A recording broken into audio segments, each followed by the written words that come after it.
is brought to you by Kuku FM. Download the app now. Story में अगर दम नहीं है तो वो स्टोरी चलती नहीं है। इसकी एक घटना का भी खंडन कहीं से नहीं आया। रामविलास जी के यहाँ से नहीं आया कि ऐसा नहीं हुआ था, बल्कि आप उनके पुत्र उनकी पत्नी से पूछ सकते हैं क्या सत्य था कि मैं कैसे उनको हाथ पकड़ के निकाल के लाया। इसमें अमिताभ बच्चन के यहाँ से कोई खंडन नहीं आया।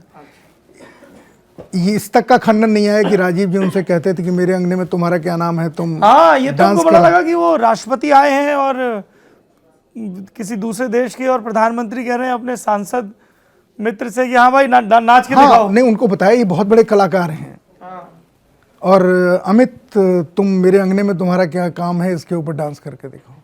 तो ये सारी घटना मैंने लिखी है। सत्य का एक ही प्रमाण है कि इसके ऊपर किसी ने अपना मुंह नहीं खोला। चूंकि हम किताब बहुत बड़ी है, 400 पन्नों से ज़्यादा की, समय 1 घंटे का है। ये सारे प्रकरणों के बीच फिर इस्तीफा होता है वीपी सिंह का, उस पर काफ़ी बात हुई भी है। और इलाहाबाद में बाई इलेक्शन होता है, तब तक अमिताभ बच्चन। इलाहाबाद के बाई इलेक्शन से पहले एक बड़ी घटना होती है जो किताब में लिखी है। अगर आप ठीक समझे तो मैं उसका जिक्र करूं, फिर आप एडिट कर देना उसमें। नहीं, एडिट कुछ नहीं होता है। ये जा रहे थे अपने बेटे को, एमबीबीएस की छोटे बेटे को डिग्री मिली थी, तो आईआईसी में कुछ लोगों को, घर वालों को डिनर पे बुलाया। तब तक खबर आई कि प्राइम मिनिस्टर मिलना चाहते हैं। उन्होंने कहा तुम चलो हम मिल के आते हैं। वहाँ पहुँचे तो राजीव जी ने पहुँचते ही कहा कि आजकल बड़ी जय जयकार हो रही है तुम्हारी। तो इन्होंने कहा कि नहीं, कोई जय जयकार नहीं हो रही है। नहीं, तुम बताओ तुम्हारा प्लान क्या है। तो उन्होंने कहा कि मेरा प्लान कुछ नहीं है। इन्होंने तो पत्रकार वार्ता में भी कहा था कि मेरा तो शव कांग्रेस के झंडे में लिपट गया। मैंने नोट लिखा है उसमें। राजीव जी ने इनसे कहा कि तुम्हारा प्लान क्या है। इनको कोई प्लान नहीं है। आप अगर आपके मन में बहुत मुझे लेकर के शंकाएं हैं तो मैं इलाहाबाद हमेशा के लिए शिफ्ट हो जाता हूँ। आप कहिए तो मैं हरिद्वार जाकर के रहने लगता हूँ। लेकिन अगर आप मुझे कोई काम देना चाहते हैं तो आप मुझे साउथ का काम दे दीजिए। वहाँ से कांग्रेस ज़ीरो है इस समय, मैं वहाँ रह के करूँगा। राजीव गांधी ने इसके ऊपर भरोसा नहीं किया। और यही मैंने लिखा है कि डेस्टिनी कैसे आदमी को के मुंह में शब्द ले आती है। उन्होंने कहा कि विश्वनाथ तुम अभी जा रहे हो, जय जयकार हो रही है, लेकिन तुम प्रणव की तरह लौट के आ जाओगे।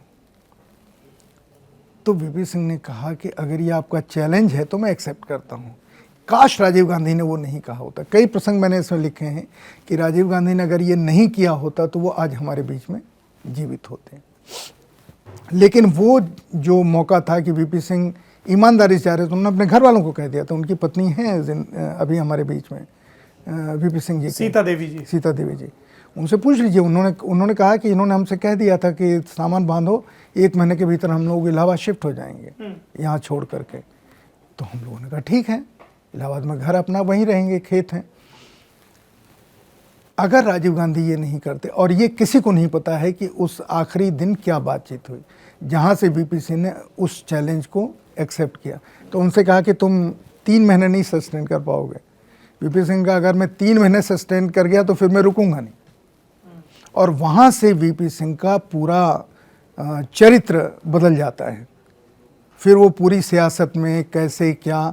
और ये भी देखिए कि जब तक वो अपोजिशन की मीटिंगों में जाते रहे कुछ नहीं हुआ, और जिस दिन उन्होंने पब्लिक के बीच में जाना शुरू किया वो अपने आप बड़े नेता हो गए। स्ट्रैटेजी में वीपी सिंह का कोई सानी नहीं। उन्होंने ये देखा कि अगर मुझे देश में अपना व्यक्तित्व बनाना है तो इलाहाबाद का उपचुनाव लड़ना पड़ेगा। किसी को हवा नहीं थी, इलाहाबाद का उपचुनाव लड़े। वो उपचुनाव भी कमाल का था। उस उपचुनाव में एक बड़ी घटना हुई जो इसमें लिखी है, जो देश में किसी को नहीं पता। काशीराम जी की। बड़े लोग कैसे एक दूसरे की मदद करते हैं। वीपी सिंह तो उनसे ये कहने के लिए मिले थे कि आप हमारा समर्थन कीजिए। काशीराम ने कहा कि मैं आपको उससे बड़ा सहयोग देता हूँ। उनका मैं खुद खड़ा हो जाता हूँ। 75,000 के करीब वोट आए थे काशीराम जी को, और हवा बिल्कुल बदल गई थी। अगर काशीराम जी न खड़े होते तो हो सकता है ये चुनाव बहुत कम हजार से हार जीत में जाता। लेकिन काशीराम जी खड़े हुए और किसी को हवा नहीं लगी कि काशीराम जी क्यों खड़े हुए हैं।